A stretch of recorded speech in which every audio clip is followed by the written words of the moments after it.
সুপ্রিয় দর্শক মণ্ডলী, আজকের সংবাদপত্রে আপনাদের সবাইকে স্বাগত জানাচ্ছি। দর্শক মণ্ডলী, আমাদের সঙ্গে রয়েছেন সিনিয়র সাংবাদিক হাসান মামুন। মামুন, স্বাগত আপনাকে। বাংলাদেশ প্রতিদিনের শিরোনাম হচ্ছে প্রধানমন্ত্রী 10 বছরে বিএনপি সম্মত, মব জাস্টিস মানবতার শত্রু তারেক রহমান। ইত্তেফাকের শিরোনাম হচ্ছে সংসদের আগে স্থানীয় নির্বাচন চায় জামাত, প্লাস্টিক পরিবেশের বিষ, আসুন প্লাস্টিক বর্জন করি। মানবজমিন 2 টার্মে বেশি প্রধানমন্ত্রী নয়, বিএনপির বড় ছাড়, ইরানের পারমাণবিক স্থাপনা ধ্বংস করতে পারেনি মার্কিন হামলা।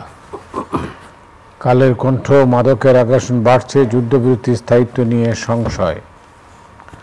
আমার দেশ 2009 সালে হাসিনার প্রধানমন্ত্রিত্ব ছিল অবৈধ, পিলখানা হত্যাকাণ্ডে রাজনৈতিক নেতাদের সংশ্লিষ্টতা ছিল।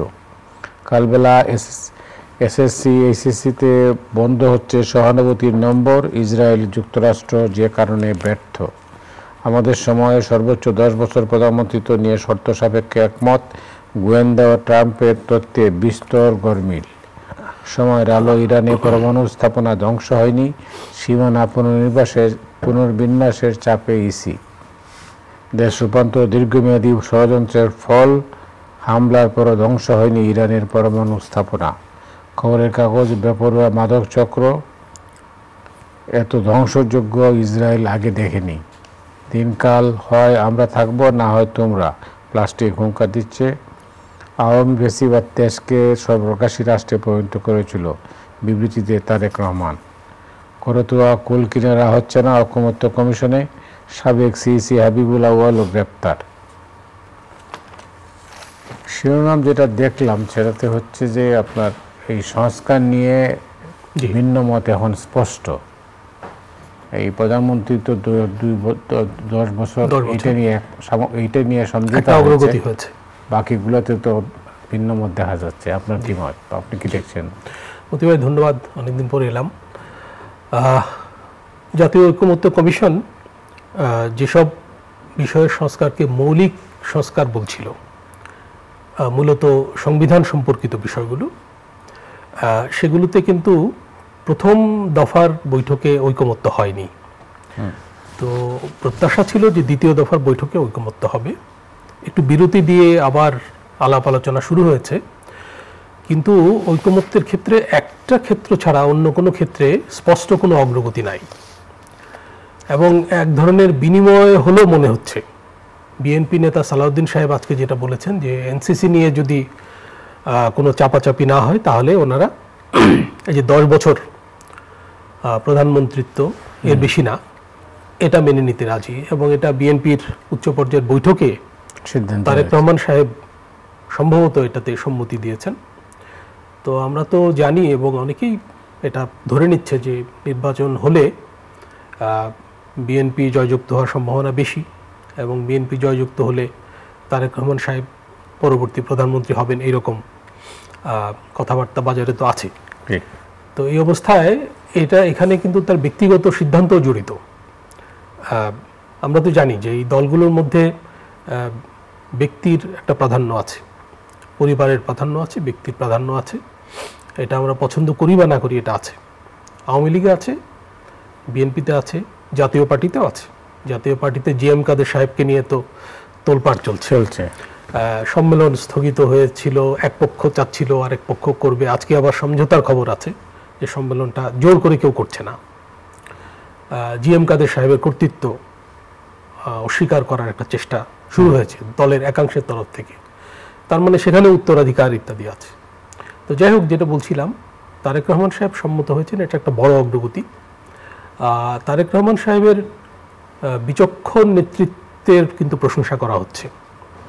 গণ অভ্যুত্থানের পর থেকেই আমরা দেখছি যে বিভিন্ন ক্ষেত্রে উনি যে বক্তব্য দিচ্ছেন, বিবৃতি দিচ্ছেন। মাঝে একটা বক্তব্য নিয়ে একটু সমালোচনা হয়েছিল, ওই যে উনি বললেন যে ডিসেম্বরের মধ্যে ইলেকশন হতে হবে। যাই হোক, সে জায়গা থেকে উনিও সরে এসছেন। সবাই ডক্টর ইউনূসের প্রশংসা করছে যে উনি মানে এপ্রিল থেকে ফেব্রুয়ারিতে সরে আসতে, নির্বাচনের সময় সরিয়ে আনতে সম্মত হয়েছেন শর্ত সাপেক্ষে। ইউনূস সাহেবের প্রশংসা হচ্ছে, এখানে কিন্তু তারেক সাহেবেরও প্রশংসা হওয়া উচিত। কারণ উনি তো সিদ্ধান্ত নিয়েছিলেন এবং ঘোষণা করেছিলেন যে ডিসেম্বরের মধ্যেই হবে। তো উনিও তো সরে এসছেন, 2 মাস পিছিয়ে এসছেন। তো লন্ডনে একটা সমঝোতা হয়েছে, সমঝোতার পরে আমি একটা আর্টিকেলে লিখেছিলাম, আমি তো লিখি যে আমি একটা প্রশ্ন লিখেছিলাম সেখানে, যে এই যে ইউনূস সাহেব 2 মাস এগিয়ে এলেন বা এগিয়ে আসতে সম্মত হলেন, এটা কি কোনো কিছু বিনিময়ে, মানে মৌলিক সংস্কারের যে আলাপ চলছে সেখানে কি কোনো ছাড় উনি আদায় করেছেন তারেক রহমান সাহেবের কাছ থেকে, এই প্রশ্নটা আমি লিখেছিলাম। তো ছাড়টা শুধু 10 বছরের প্রধানমন্ত্রিত্ব হওয়ার কথা না, এটা এনসিসিও হতে পারে, এটা মানে আইনসভার যে উচ্চকক্ষ নিয়ে কথা হচ্ছে সেখানে পিআর পদ্ধতিতে, যেটাতে বিএনপি এখনো সম্মত না, পিআর পদ্ধতিতে যে সদস্য মনোনীত করা, এই ব্যাপারগুলোতে অগ্রগতি কিনা, বা রাষ্ট্রপতি নির্বাচনের ক্ষেত্রে যে ইলেকটোরাল কলেজ হওয়ার কথা সেটা এই সংসদের বাইরেও বিস্তৃত হবে কিনা, মানে স্থানীয় সরকার পর্যন্ত, এইসব ব্যাপারে তারেক সাহেব সম্মত হবেন কিনা, সেই বিনিময় সম্পর্কে ইউনূস সাহেব রাজি হলেন কিনা, এরকম একটা প্রশ্ন, মানে স্পেকুলেটিভ প্রশ্ন রেখেছিলাম আর কি। তো যাই হোক, মনে হয় যে সেই রকম কিছু হয়নি, কারণ অনেক চাপাচাপি করে এটা বিএনপির কাছ থেকে আদায় করা হয়েছে, কারণ অনেকগুলো দল একমত, যেসব বিষয়ে বিএনপি একমত হচ্ছে না। এখন যেখানে একমত হচ্ছে না, তো এই অবস্থায় নির্বাচন কি ফেব্রুয়ারি মাসে হবে? এখন মতি ভাই, সরকারের তরফ থেকে তো বলা হয়েছিল যে যেসব ব্যাপারে সর্বসম্মত ঐক্যমত্য হবে না, মানে এখানে কিন্তু এমন বলা হয়নি যে অধিকাংশ দল, সিংহভাগ দল বা 3/4 দল। মাঝে একটা প্রশ্ন উঠেছিল, আমি একটা পত্রিকায় দেখেছিলাম যে কোন দল সরকারের কাছে সংজ্ঞা চাইছে যে ঐকমত্যের মানে কি, ঐকমত্যের মানে কি এরকম যে 3/4 একমত হলে ওইটাই ঐকমত্য। তো সেখানেও বিএনপি আপত্তি করে বলেছিল যে সর্বসম্মত ঐকমত্য, মানে সব দল মিলে একমত হতে হবে, তাহলেই ঐকমত্য প্রতিষ্ঠিত হয়েছে মনে করা হবে, এবং সেইগুলো এই সরকারের আমলে বাস্তবায়ন হবে নাকি পরবর্তী সরকারের আমলে, সেটাও তো জুলাই সনদে সুনির্দিষ্ট হওয়ার কথা। এটা তো সরকার এককভাবে করার কথা না, এবং সরকার কিন্তু বরাবরই এগুলো বলে এসছে যে রাজনৈতিক দলগুলোর আলোচনায় সব স্থির হবে। এমনকি সরকার কবে বিদায় নেবে সেটাও ইউনূস সাহেব বহু আগে একটা জাতির উদ্দেশ্যে দেওয়া ভাষণে বলেছিলেন যে আমরা কবে যাব এটা আপনারা ঠিক করবেন, আমরা বলবো না, আমরা তো চলে যেতেই চাই ইত্যাদি। যাই হোক, তো আপনি যে প্রশ্ন তুললেন যে ইলেকশনটা তাহলে কিভাবে হবে, মানে যেসব বিষয় ঐকমত্য হয়েছে সেসব বিষয়ে জুলাই সনদে প্রকাশ করা হবে, এবং যেগুলোতে ঐকমত্য হয়নি সেগুলো প্রকাশ করা হবে, সই সাবত হবে, এবং এমনও হতে পারে যে কোনো সংস্কারই এই সরকারের আমলে বাস্তবায়ন করার প্রয়োজন থাকলো না, সেটাও হতে পারে। বিএনপি কিন্তু বলছিল যে নির্বাচন সংক্রান্ত যেসব জরুরি সংস্কার সেগুলো সম্পন্ন করেই নির্বাচনে যাওয়া ভালো। ঘটনা কিন্তু আমার মনে হয় সেদিকেই এগোচ্ছে, কারণ মৌলিক বিষয় ঐকমত্য তো এই 10 বছর বাদে কিন্তু আর কোনো ক্ষেত্রেই দেখা যাচ্ছে না। সুতরাং কি সংস্কার বাস্তবায়িত হবে এই সরকারের? জামাতে ইসলামী তো আবার স্থানীয় সরকার নির্বাচন আগে দাবি করেছে, তাতে কি দাঁড়াবে? জামাতে ইসলাম শুধু না, এটা কিন্তু এনসিপিরও দাবি, শুরু থেকে বলে আসছে যে স্থানীয় সরকার নির্বাচনগুলো হয়ে যাওয়া উচিত, কারণ স্থানীয় সরকার প্রতিনিধি নাই এবং মানুষ স্থানীয় সরকার থেকে যেসব সেবা পাওয়ার কথা সেগুলো পাচ্ছে না। আমরা তো দেখলাম যে ঢাকা সিটি কর্পোরেশনের একাংশে এখনো মানে অরাজকতা চলছে বা আন্দোলন চলছে। যাই হোক, দুই পক্ষ, এখানে সরকারের একাংশ এক পক্ষ এবং বিএনপির একজন নেতা আরেক পক্ষ। আজকেও স্ট্যাটাস চালাচালি হয়েছে ফেসবুকে দেখলাম, এবং খুবই বিব্রতকর কথাবার্তা। তো যাই হোক, এখন একটা কথা মাঝে বলা হচ্ছিল যে নির্বাচন কমিশন যেহেতু নতুন গঠিত হয়েছে, তার যেহেতু নির্বাচন করার অভিজ্ঞতা নাই, সুতরাং 2-3টা স্থানীয় সরকার নির্বাচন করে সে নিজের সক্ষমতা পরীক্ষা করতে পারে যে কোথায় কোথায় ঘাটতি আছে। এইরকম একটা মাঝামাঝি প্রস্তাব দেওয়া হয়েছিল, সেটা বড় জোর হতে পারে। কিন্তু স্থানীয় সরকার নির্বাচন যে ব্যাপকভাবে করতে হয়, মানে একেবারে যদি আমরা ইউনিয়ন পরিষদ পর্যন্ত নিই, তাহলে তো হাজার হাজার জায়গায় স্থানীয় পরিষদ নির্বাচন করতে হবে, এবং এটা করতে গিয়ে নির্বাচন কমিশন ব্যর্থ হওয়ার চান্স বেশি, এবং গোলযোগ ইত্যাদি বেড়ে এমনিতেই পরিস্থিতির যে অবনতি, রাজনৈতিক এবং আইন শৃঙ্খলা পরিস্থিতির, সেটার আরও অবনতি হওয়ার আশঙ্কা আছে। এবং সেই প্রেক্ষাপটে কিন্তু এমনও হতে পারে যে ইলেকশন কমিশন বলল যে আমরা জাতীয় নির্বাচন করার সাহস পাচ্ছি না, এরকম একটা চান্স আছে। তো এই ক্ষেত্রে একটা কনস্পিরেসি থিওরিও আছে যে জামাত ইসলামী এবং এনসিপি তারা কি চায় যে স্থানীয় সরকার নির্বাচনে গিয়ে ইসি একটা এমন ঝামেলায় পড়ুক যে তারা একেবারে পালিয়ে যাক, মানে তারা আর জাতীয় নির্বাচন করতে উৎসাহী না থাকুক, দেশে একটা সংকট তৈরি হোক এবং ইলেকশনটা পিছিয়ে যাক অনির্দিষ্টকালের জন্য। কারণ ইলেকশন পিছিয়ে দেওয়ার একটা ষড়যন্ত্র আছে এবং সরকারেরও কোনো কোনো অংশ এর সঙ্গে জড়িত। এইসব কথাবার্তা তো এখন পর্যন্ত বাজারে আছে, যদিও মাঝেই যে লন্ডন বৈঠকে একটা উৎসাহ তৈরি হলো যে ফেব্রুয়ারিতে ইলেকশন হতে পারে, কিন্তু সেখানে শর্ত আছে যে সংস্কার এবং বিচারে মানে কি যেন দৃশ্যমান অগ্রগতি বা পর্যাপ্ত অগ্রগতি। তো পর্যাপ্ত অগ্রগতির কি সংজ্ঞা সেটাও তো পরিষ্কার না। পর্যাপ্ত অগ্রগতি মানে কি, মানে সংস্কার কতটুকু বাস্তবায়িত হবে বা বিচার কোন পর্যন্ত বিচার হতে হবে, এটা কি একেবারে অ্যাপিলেট ডিভিশন পর্যন্ত হতে হবে নাকি শুধু শেখ হাসিনার বিচার হলেই চলবে, মানে এই জিনিসগুলো তো ক্লিয়ার না। এইভাবে শর্ত সাপেক্ষ করে আসলে নির্বাচনের দিকে যাওয়াটা একটু কঠিন মনে হচ্ছে। আমার মনে হয় যে আমি এখনো মনে করি যে নির্বাচনটা আসলে ডিসেম্বরের মধ্যে হয়ে গেলেই ভালো ছিল। এটা আমি আরও দু একটা টিভি অনুষ্ঠানে বলেছি। এটা অর্থনৈতিক কারণেও এটা ভালো, কারণটা হচ্ছে যে বাজেটের একটা ব্যাপার আছে। এই বাজেট নিয়ে কিন্তু একটা সংকট চলছে, নতুন অর্থবছর এসে যাচ্ছে। মানে যে সরকার বাজেট দিল সেই সরকার যদি ফেব্রুয়ারির মধ্যে চলে যায় তাহলে বাকি 4 মাস নতুন সরকার বাজেট বাস্তবায়ন করবে, তাদেরকে আবার নতুন করে বাজেট দিতে হবে এবং নতুন সরকারের প্রথম বাজেটটা তো দিক নির্দেশনামূলক হওয়ার কথা, মানে পলিসি ডিরেকশন থাকার কথা। তো এগুলো তো সংকট তৈরি করতে পারে। সেজন্য ডিসেম্বরের মধ্যে নির্বাচন হয়ে নতুন সরকার এলে তারা একটা ষান্মাসিক পর্যালোচনা করে বাজেটের কিছু রিফর্ম করে তারা বাকি 6 মাস বাস্তবায়ন করলো। বিশেষ করে এডিপিটা শেষ দিকে খুব বাস্তবায়িত হয়, মানে অর্থ ছাড় হয় ইত্যাদি। তো সেটা ভালো হতো এবং সরকার প্রস্তুতি নিয়ে নতুন অর্থ বছরের দিকে এগোতে পারতো আর কি। আমার মনে হয় যে এই সম্ভাবনা তো এখনো আছে এই অর্থে বলছি যে ফেব্রুয়ারিতে ইলেকশন হবেই এটা কিন্তু বলা হয়নি শর্ত সাপেক্ষে। এখনো কিন্তু এটা ওপেন আছে যে ডিসেম্বরের মধ্যে অথবা জুনের মধ্যে, তাই না? জুন না, মানে প্রধান উপদেষ্টা বলেছেন এপ্রিল। তো এপ্রিল থেকে ডিসেম্বর এটা কিন্তু এখনো এই মানে এই সম্ভাবনা আছে। আমাদের সেনাপ্রধান সাহেবের বক্তব্যও কিন্তু একটু বিবেচনায় নিতে হবে। উনি 18 মাসের কথা বলেছিলেন, 18 মাস শেষ হচ্ছে সম্ভবত জানুয়ারিতে। তো সেদিক থেকে ফেব্রুয়ারিটা খুবই সব পক্ষের জন্য উইন উইন, এটা ভালো হতো। কিন্তু সেটাও হয় কিনা সেই সংশয় তো দেখা দিচ্ছে নানান কারণে। মামুন, আপনি জানেন যে মব জাস্টিস আবারও শিরোনামে, জি, কিভাবে দেখছেন আপনি? এটা তো এখানে আমরা বহুদিন মানে অনেক দিন আলোচনা করেছি, আমিও যতদিন এসেছি ঘুরে ফিরে এই প্রসঙ্গটা এসছে।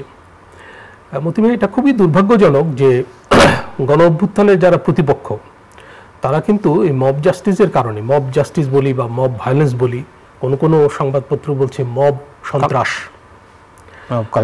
মব কালচার যেটাই বলি, মবটাকে কোথাও ইতিবাচকভাবে দেখা হয় না, আমাদেরও দেখার সুযোগ নাই।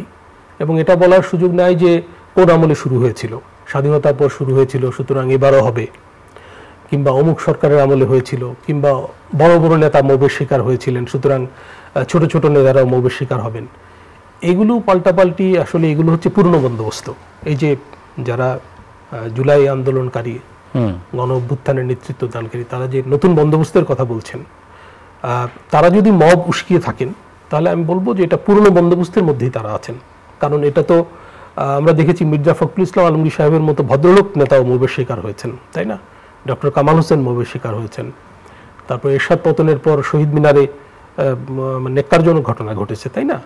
যত বিতর্কিত নেতাই হোক, কিন্তু যে ঘটনা মিজান চৌধুরী সাহেবের উপর হয়েছে এটা খুবই দুঃখজনক। যাই হোক, তো এই যে মবটা শুরু হলো, সরকার দায়িত্ব নেওয়ার পরেও কন্টিনিউ করলো, এর দায় দায়িত্ব কিন্তু সরকারকে নিতে হবে। আমি তো মনে করি যে মাঝে এই মবের বিষয়টা সামনে এসছে একজন সাবেক সিইসিকে অপদস্থ করার ঘটনায়, পুলিশের সামনে তাকে অপদস্থ করা হয়েছে এবং একাংশ একটা মব গিয়ে তাকে বাসা থেকে বের করে নিয়ে অপদস্থ করেছে পুলিশের সামনে এবং পুলিশ তারপর তাকে অ্যারেস্ট করেছে এগুলো তো আওয়ামী কালচার, আওয়ামী লীগ আমলে কিন্তু এই জিনিসগুলো হতো। তো এগুলোর পুনরাবৃত্তি হচ্ছে, এটা খুবই দুঃখজনক। এবং এতে করে হয় কি, মানে যারা এই আন্দোলনের প্রতিপক্ষ তারা এই সরকারকে মবের সরকার বলছে, কারণ সরকার তো এই মব দমনে এগিয়ে আসেনি।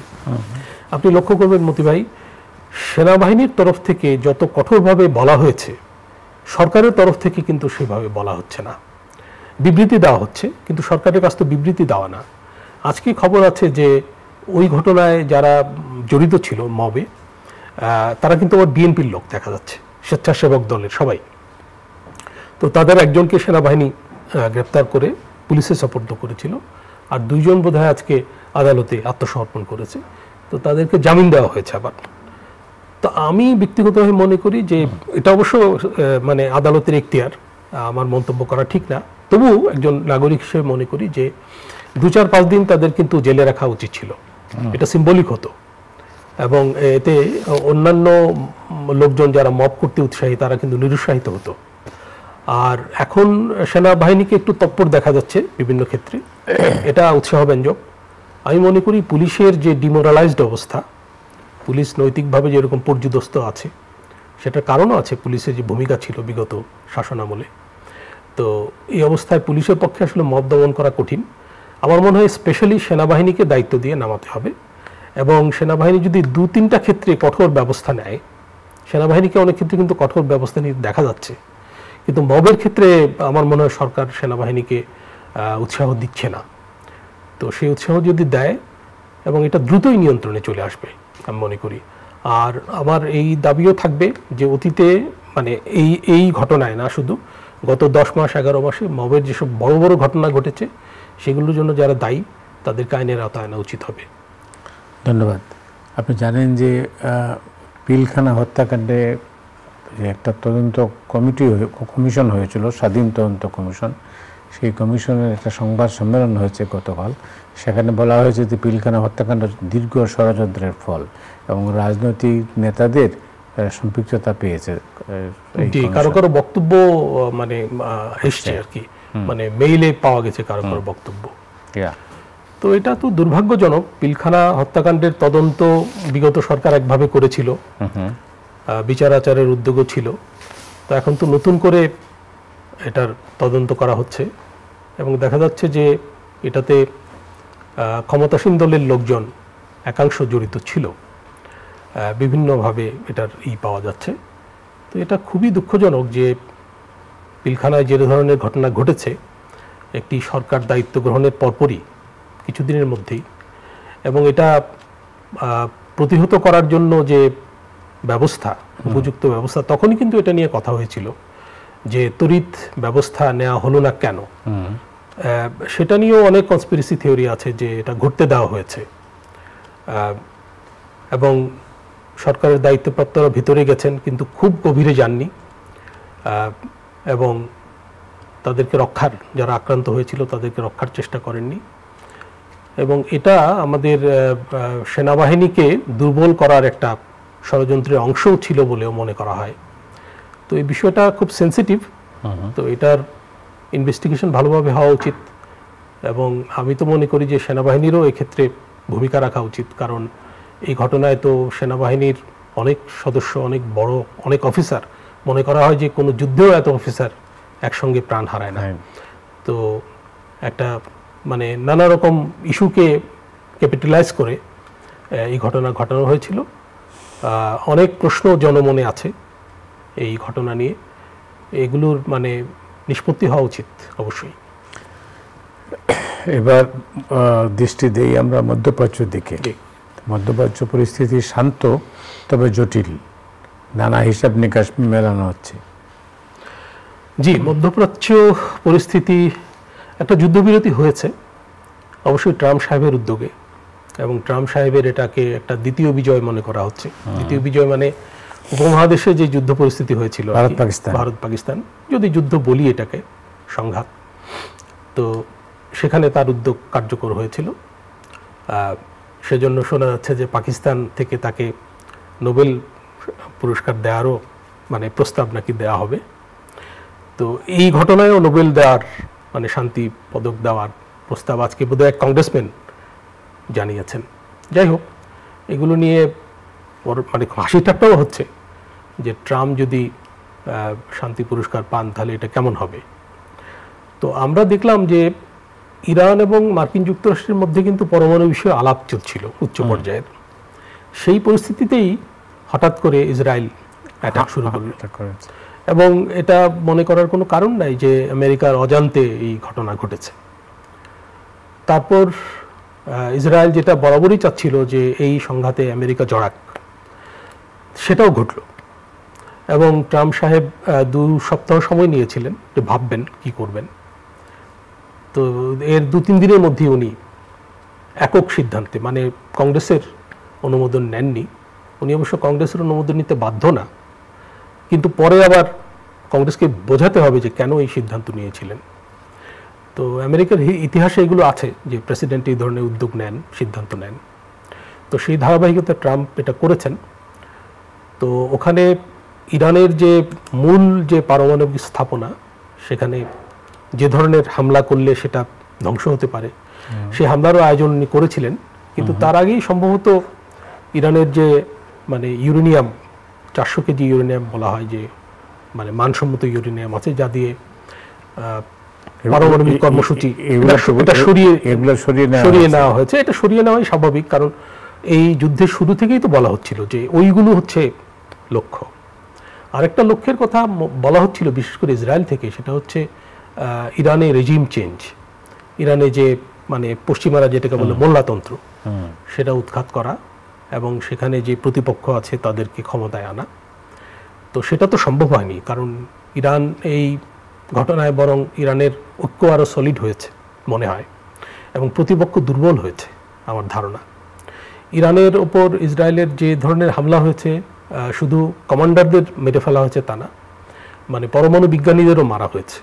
এটা কিন্তু ইরানি জনগণ ভালোভাবে নেবে না, কারণ ইরানের এই যে পারমাণবিক সক্ষমতা, এটা তো তার দীর্ঘদিনের সাধনার ফল, এবং সে শান্তিপূর্ণ পরমাণু কর্মসূচিতে ছিল। এটা কিন্তু আমেরিকার গোয়েন্দারাও বলছিল, যে গোয়েন্দা প্রধান তুলসি গেবার্ট, উনি তো মার্চ মাসেও বলেছেন যে পারমাণবিক বোমা বানাচ্ছে না, কিন্তু ট্রাম্প সাহেব অভিযোগ করলেন যে তারা এটা দ্বার প্রান্তে, এবং ইসরায়েলের কথার করলেন উনি, মানে পুনরুক্তি করলেন। যাই হোক, তো এই যুদ্ধে সব পক্ষই পরাজিত হয়েছে বলা যায়, আবার সব পক্ষ বিজয় হয়েছে এটাও বলা যায়। তবে মানে আমরা যারা এই যুদ্ধের পার্ট না, কিন্তু এই যুদ্ধে ক্ষতিগ্রস্ত হতে পারতাম, যেমন হরমুজ প্রণালী যদি বন্ধ হতো তাহলে তেলের বাজারে, জ্বালানি তেলের বাজারে কি হতো। ইতিমধ্যেই জ্বালানি তেল আনতে গিয়ে আমাদের কিন্তু বাড়তি খরচ হয়েছে, এই খবর আছে।